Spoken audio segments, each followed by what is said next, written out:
For case 4, it's repeated complex root. So you got complex root and it is repeated. How do we answer that? For example, if we have the root saying that m is equal to a plus minus bi, like I said, complex roots always come like a pair.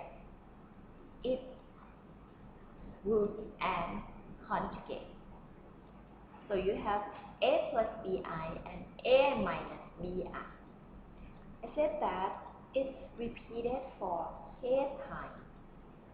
Then the way to answer it is just that you would get y is equal to exponential of ax. You see the real part is always come with the exponential. And the imaginary part is always come with cos and sine. Now, the part which is repeated is just that the coefficient in front of cos bx and sine bx. How it's repeated? It is repeated as case 2. You got c1 plus c2 times x plus c3 times x squared and plus until ck times x to the power k minus 1. And then again with the coefficient in front of sine bx. You just follow this is k already, so the next one it will be k1 till 2k, and the last term would end up with x to the power k minus 1. So it just combining case 2 and case 3 together. Let's take a look at the example saying that find the solution of the second derivative of y minus 2 times the first derivative of y plus 5 and the whole thing squared times y equal to 0. So this one is a power 4, right? It's an order 4. So in this case, when you want to write down the characteristic equation, you would get n to the power 2 or m squared minus 2m plus 5 and the whole thing squared equal to 0. So, if you want to find the value of m, this one, you've got to use the formula that I just give it to you, am squared plus bm plus c, right? So, this one, we would get minus b, which is equal to 2, plus minus square root b squared minus 4ac divided by 2a. So, which is equal to 2 plus minus square root minus 16. Square root minus 16 is equal to 4i, right? Right? Square root 4 minus 20 is equal to square root minus 16, and square root minus 16 is equal to 4i.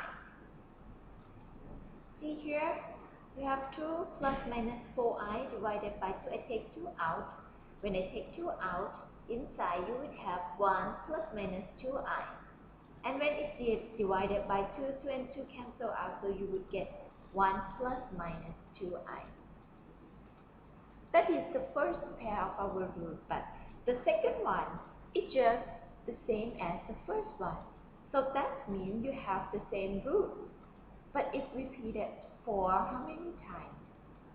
2 times. So now our k is equal to 2. Just like that.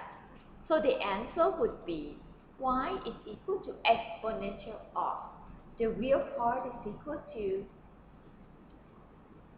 1, right? So we would get exponential of x. And then the imaginary part is 2. So you got cos 2x and sin 2x. But the coefficient in front of cos 2x and sin 2x is just becoming a repeated root. Now our k is equal to 2. 2 minus 1 equal to 1. So you just go c1 plus c2x, and that's it, right? The same thing for sine. You have C2 here, next it's got to be C3 plus C4x, and that's it. You see, order 4 you have 4 constants.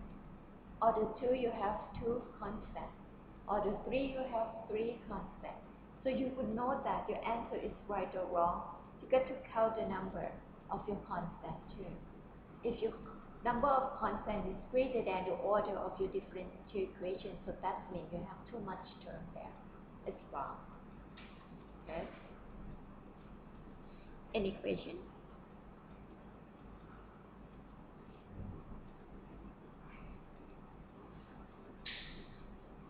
Now we have all 4 cases. Okay? Real unrepeated root. Real repeated root. Complex unrepeated complex root and repeated complex root. Now let's take a look at another example, which is it's called boundary condition problem. So many times that they're asking you to find the solution of differential equation, and also that solution should be satisfied with some boundary condition. So I'll give you that example in order for you to get an idea what to do if you got the problem statement like that.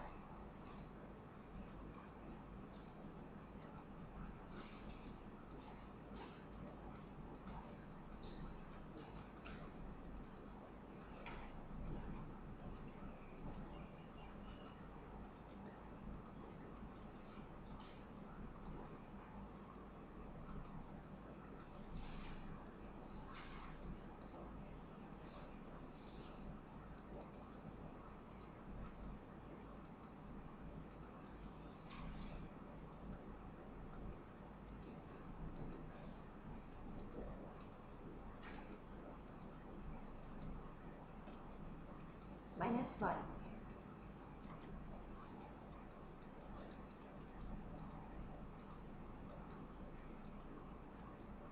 Like I said, in order to find the solution, you got to be able to write down the characteristic equation. What is the characteristic equation for this differential equation?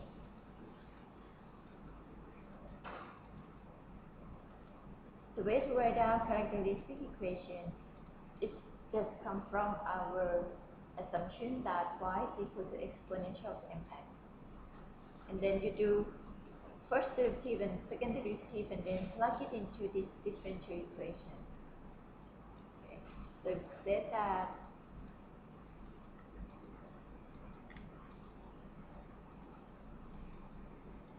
m squared minus 6m plus 25 equals to 0. Right? So in order to find m, this one you just cannot do separate it into 2 terms. You got to use the formula. You would say that m12 is equal to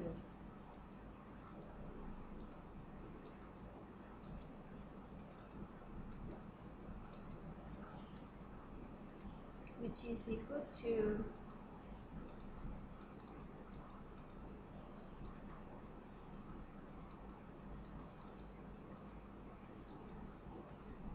minus 64 6 plus minus square root 64 times square root minus 1. Square root minus 1 is equal to I, right?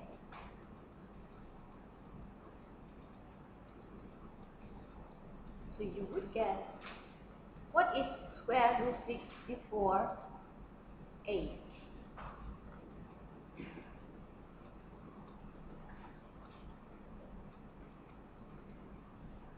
Take 2 out.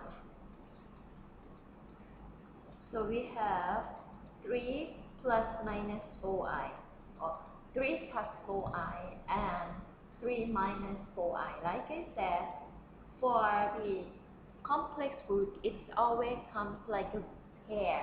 It won't come alone. So in that case, y is equal to 1. Now the real part is 3. you would get what? Exponential of 3x. The whole thing times c1 cos 4x plus c2 times sine 4x. Is that it? Not yet, because the problem statement giving you two boundary conditions. So in that case, you got to find C1 and C2. And it said that at x equal to 0, y is equal to minus 3. So you just plug this boundary in, you will get minus 3 is equal to exponential of 0 equal to exponential of 0, 1. And then cos 0 is equal to sine 0 is equal to 0. So that we get C1 is equal to minus 3. And the second boundary is said that at x equal to 0, the first derivative of y is equal to minus 1. We don't have the first derivative yet, so we got to do derivative of y. Y is the first derivative of y is equal to, this is kind of two functions. The first function is exponential of 3x, and the second function is c1 cos 4x plus c2 sin 4x. So we use the derivative of the product of two functions. So we would get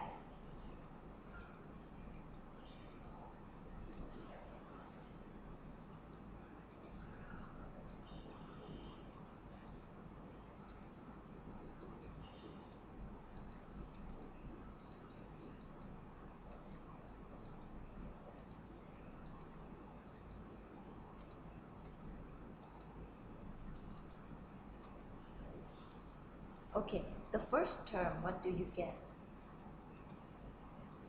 Derivative of c1 cos 4x plus c2 sin 4x by dx, what do you get?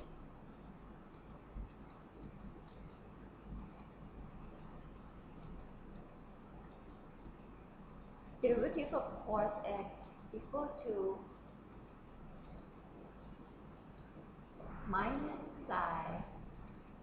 So you would get minus 4c1 sin 4x. And derivative of psi equal to cos. So you would get plus 4c2 cos 4x. Derivative of exponential of 3x by dx is equal to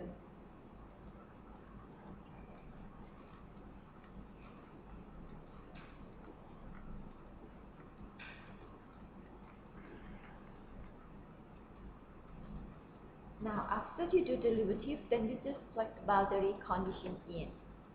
So from here you would get minus 1 equal to exponential of 0 equal to 1, sine 0 equal to 0, so you would get 4c2 here.